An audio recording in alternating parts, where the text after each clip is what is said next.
Pak Ustadz, apa hukum istri pasang KB, keluarga berencana? KB terbagi dua. KB yang pertama namanya tanzimun nasal, mengatur setahun sekali, 2 tahun sekali, 3 tahun sekali. Nanti setelah 3 tahun baru hamil. Itu boleh, fatwa ulama Mesir, namanya tanzimun nasal. Yang tidak boleh tahdidun nasal.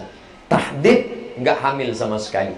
Kalau perempuan namanya steril, kalau laki-laki namanya vasektomi. Vasektomi dipotong, nggak bisa disambung lagi. Kalau ada yang mengatakan vasektomi bisa disambung, nggak bisa. Nggak ada selasiban yang bisa menyambungnya. Kalau sudah putus, dia tak akan punya anak untuk selamanya. Maka ini tidak boleh. Tapi kalau dokter sudah memvonis, ibu harus steril, karena nggak bisa punya anak lagi. Nanti kalau operasi yang ketiga kali, resikonya mati. Ibu nggak bisa punya anak lagi. Si ibu menangis, bapak tersenyum. Kenapa dia tersenyum? Tanyalah sama yang sini. Maka kesimpulannya, tanzimun nasal mengatur boleh 3 tahun, 2 tahun. Tahdidun nasal nggak boleh, karena itu bertentangan dengan fitrah. Orang barat nggak mau punya anak, karena bagi mereka punya anak itu ribet, jelimet, sulit. Akhirnya orang barat nanti akan punah. Mereka tidak mau menikah, free sex, kena virus HIV/AIDS. Orang Islam menikah, banyak anak, banyak rezeki. Di Jerman, siapa yang punya anak satu disekolahkan negara sampai doktor, saking tidak inginnya mereka punya anak. Maka menurut orang Yahudi, peneliti, nanti orang barat itu akan punah dengan sendirinya. Mereka punah karena virus HIV/AIDS, dan mereka tidak mau menikah. LGBT, lesbi, gay, biseksual, transgender, mereka akan punah. Sedangkan orang Islam makan tidur, makan tidur, makan tidur, 10 lahir. Wah, banyak anak menolong, tapi tentu dengan keimanan, istiqomah. Karena kalau tidak, kada al-faqru ayyakuna kufran, hampir saja kefakiran membuat orang menjadi kafir. Nauzubillah. Seorang anak yang diasuh oleh ayah tirinya, sedang ayah kandung sudah meninggal ketika si anak ketika si anak berdoa, si anak perempuan ini untuk siapa Pak Ustaz? Untuk ayah kandungnya atau untuk ayah tirinya? Untuk dua-duanya. Apakah sampai doa kita kepada orang yang tidak punya hubungan nasab dengan kita? Sampai. Mana dalilnya? Kita lewat di makam. Kata Nabi, hai Aisyah, kalau kamu lewat di Baqi, karena Baqi dekat samping makam rumah Nabi.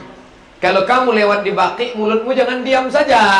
Ucapkan doa untuk orang mati. Apa doanya? Assalamualaikum ya ala diyar minal mu'minin wa inna insyaallah bikum lahiqun rahmatullah musaqdimin wal musaqdirin nas'allahu lana wa lakumul afiyah. Panjang Pak Ustaz ya. Kami biasa baca yang pendek, Assalamualaikum alal kubur. Jadilah daripada tidak sama sekali. Itu dalil doa untuk orang mati sampai. Tapi katanya ada hadis riwayat Muslim, idza matal insan, kalau manusia mati, inqata'a, putus amalnya, yang sampai hanya anak yang soleh. Itu bukan masalah doa tidak sampai. Itu cerita bahwa amal Abdul Somad putus.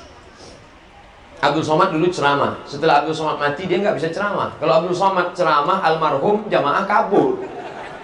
Dulu dia rajin sholat duha, setelah meninggal dunia putus. Tapi ada 3 amalnya yang tetap ngalir. Amal Abdul Somad dulu putus, ada amalnya tetap ngalir. Sedekah jariyah, dia ada sedekah sak semen, ngalir. Ilmu, dia pernah ngajar di kelas, muridnya mengamal, ngalir. Anaknya, anak itu kan amal dia. Mahasiswa saya nggak nyambung, kata dia, masa anak kita amal kita Pak Ustaz? Ya, anak kita tuh amal kita, karena kita beramal lah maka anak itu lahir. Coba istrimu kau lihat saja, apa bisa lahir? Tidak. Itu maknanya.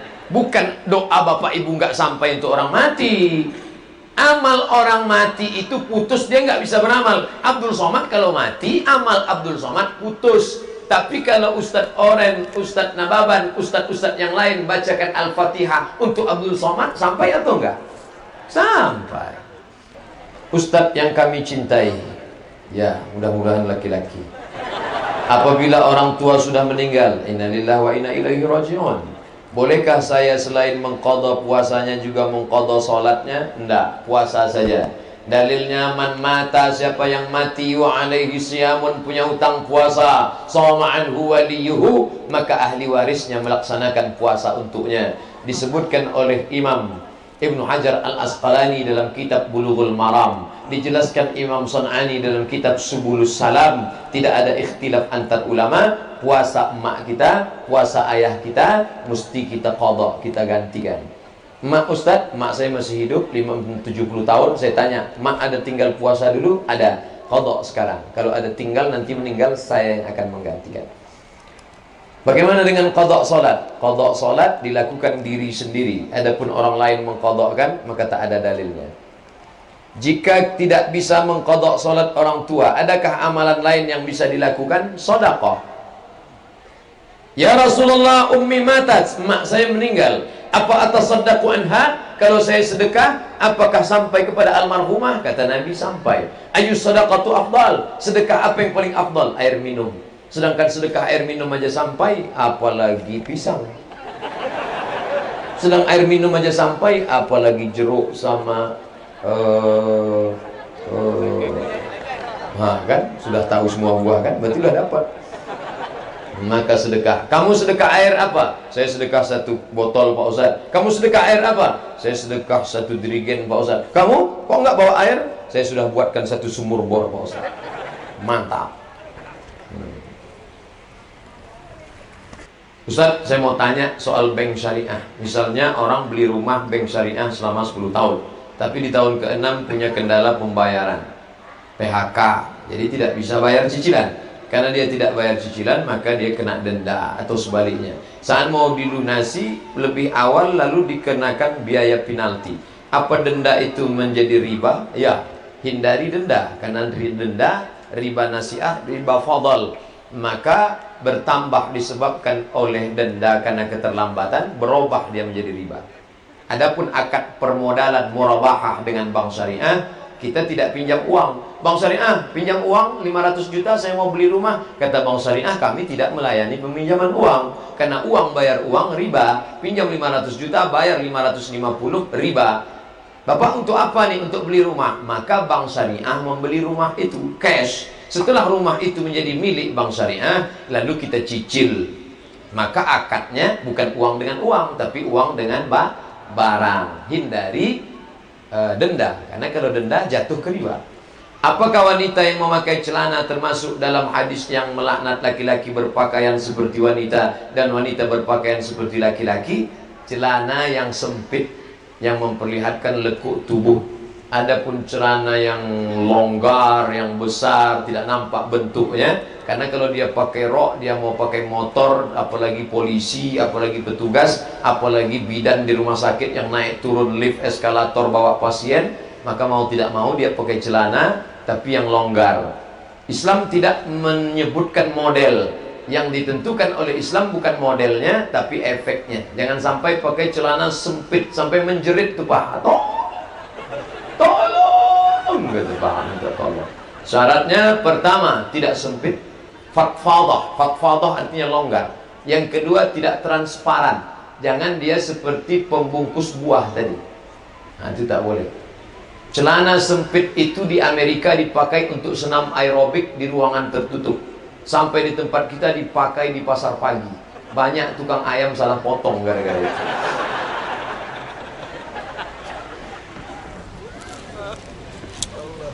Apa hukum arisan niatnya mendaftar haji? Kalau tidak boleh, gimana solusinya? Sejuta, kita 50 orang. Otomatis ketika saya menarik, saya dapat 50 juta. 50 juta saya bayar untuk ONH. Bolehkah berangkat haji ngutang? Itu babnya. Otomatis ketika saya berangkat, saya punya hutang 49 juta. Maka Imam Ibnu Taimiyah membagi hutang menjadi 2. Yang pertama, yurja bara'uhu, ada diharap pembayarnya. Ibnu Taimiyah menyebut dalam Majmu' Fatawa tentang kasus masalah kurban ngutang. Pak, pinjam uang 2 juta Pak, saya mau beli kambing kurban. Pembayarnya apa? Nanti panen gandum bulan Muharram saya akan bayar. Boleh. Yang nggak boleh itu, Pak pinjam 2 juta untuk kurban, pembayarannya apa? Kuserahkan pada Allah Subhanahu wa taala. Bapak PNS atau perusahaan swasta BUMN atau punya kos-kosan, ada yang diharapkan pembayarannya, maka bisa. Karena yurja bara'uhu, diharapkan ada pembayarannya. Tapi kalau tidak, la yukallifullahu nafsan illa wus'aha. Tak usah membebani diri. Pintu surga hanya haji saja. Salah. Yang nggak sanggup haji, baca hadis lain. Man shalla itsnatai raka'ah, siapa yang salat 12 rakaat fil laili wal lailah, sehari fil yaumi wal lailah, sehari semalam, bunyalahu bihinna baitun fil jannah. Bukan sekedar masuk surga, malah dibangunkan satu istana di surga. 2 rakaat sebelum subuh, 4 rakaat sebelum zuhur, 2 rakaat setelah zuhur, 2 rakaat setelah maghrib, 2 rakaat setelah isya. Istiqomah, masuk surga. Masuk masjid bukan cuma dari satu pintu, pintu kiri, pintu kanan. Malah saya tadi dari pintu belakang. Bisa masuk. Jangan batasi dari satu pintu. Saya Pak Ustaz nggak bisa sholat. Ada pintu lain masuk surga. Ada. Man ala salasa banatin, siapa yang merawat 3 anak perempuan, fa addabahunna, dididik dengan baik, wa zawwajahunna, nikahkan dengan orang baik, wa ahsana ilaihinna, buat baik sampai mati, falahul jannah, surga jadi balasannya. 3 anak perempuan. Kami cuma 2 Pak Ustaz, tambah 1 lagi. Ustaz, bagaimana cara kita meningkatkan kesabaran apabila kita mendapat ujian sakit, kekurangan harta, agar iman kita semakin kuat? Wasta'inu bis sabri was salah. Minta tolong kepada Allah dengan sabar. Sabar artinya tahan. Jangan caci maki, jangan sumpah serapah, jangan mengutuk nasib. Yang kedua, salat. Usolli sunnatal hajat rak'ataini lillahi ta'ala. Allahu Akbar. Di sujud terakhir mohonkan pada Allah, jangan dilafazkan di mulut, nanti batal salatnya. Kalau bukan bahasa Arab, dalam hati saja. Tolong aku ya Allah, istriku sedang sakit ya Allah, usahaku sedang bangkrut ya Allah, tak ada tempatku mengadu kecuali Engkau ya Allah. Jangan mengadu di dinding wall Facebook. Mark Zuckerberg sudah bolak-balik mengatakan, jangan berdoa kepada aku karena aku nggak bisa mengabulkan doa kalian. Tapi orang Islam tetap juga berdoa di dinding wall Facebook. Mintalah mengadu kepada Allah. Yang kedua, unzur man huwa asfala minka, lihat orang yang berada di bawahmu. Kita ini selalu melihat permukaan laut tenang, ternyata di dalam gelombangnya luar biasa. Yang adem ayam tentram. Semua orang punya masalah dalam hidup. Dunia ini tempat masalah. Berani hidup, berani ngadapi masalah. Takut ngadapi masalah, jangan hidup. Takut hidup, mati aja. Kalau belum waktunya mati gimana? Pas ngeliat ada keranda lewat, ikut. Pak, boleh saya ikut? Boleh, silakan masuk. Ustaz, saya kerja jadi pengantar anjing berburu dari daerah Jawa ke Sumatera. Untuk 1 ekor anjing dapat upah 400.000. Kira-kira uang hasil itu haram atau tidak Pak Ustaz? Anjing 3. Oh, ibu-ibu sudah jawab. Nah, Rasulullah SAW an thamanil kalbi, haram hasil jual beli anjing. Wa mahril baghi, hasil baghi prostitusi. Wa hulwanil kahin, upah dari dukun. Dukun-dukun yang dapat upah maka haram. 3. Tapi anjing ada yang boleh. Pertama, anjing penjaga kebun. Yang kedua, mukallibin, anjing yang sudah dilatih untuk berburu. Maka dia tidak masuk dalam kasus ini. Anjingnya dipakai untuk berburu. Adapun anjing yang bukan penjaga dan bukan berburu, kalau kita pelihara, maniqatana kalban, siapa yang memelihara anjing, bukan anjing berburu, bukan anjing untuk memelihara, menjaga kebun, 1 hari amalnya dikurangi sebesar Bukit Uhud. Bukit Uhud itu besarnya 7 km panjangnya, tingginya luar biasa. Ketika kita naik ke Jabal Rumat, nampak Bukit Uhud, sore menyala karena cahaya matahari, 7 km. Setiap 1 hari amalnya dikurangi 7 km. Sedangkan amal dia sebesar bisul. Maka setiap hari amalnya min.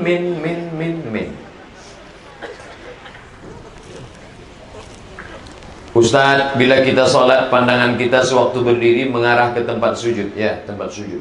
Bagaimana ketika ruku Pak Ustaz? Ke tempat sujud. Ada katanya yang dilihat ujung kaki. Enggak, tempat sujud. Kalau ujung kaki yang dilihat, iya kalau kaki kita. Kok kaki kawan? Kakinya busuk pula. Busuk kaki kawan ini. Bila tatapan pandang tempat sujud, artinya posisi kepala agak mendongak. Ya, karena ketika sujud ruku, kepala tidak terlalu turun seperti sapi ketemu padi, ketika sapi ketemu rumput, tidak pula mendongak seperti kuda jantan mencari kuda betina. Tapi dia begini, tidak terlalu menunduk, pas. Begitu. Andai diletakkan bejana di atas tengkuknya, tidak tumpah. Balik dari sini, ambil mangkok, letakkan tengkuk. Bila tetap pandangan ke depan sujud, artinya posisi kepala agak mendongak dengan mata agak melotot. Tidak melotot.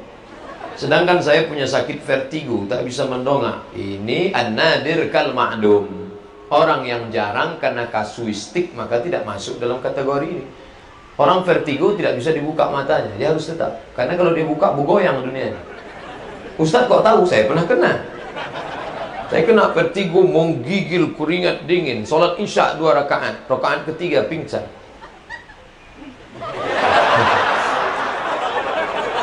Akhirnya saya pergi ke rumah sakit. Waktu itu belum menikah, masih lajang. Jamaah yang punya rumah sakit, Ustadz Somad, ini kita ke rumah sakit, ya. Lalu kemudian sampai di rumah sakit, dikasih dokter. Dokternya masih muda, belum nikah, cantik. Setelah keluar, ditanya sama jamaah, gimana Pak Ustadz? Hilang vertigonya. Gempa Pak, saya bilang. Kata dokter, Bapak tidak sakit apa-apa, hanya perlu istirahat tidur 2 bulan di kamar.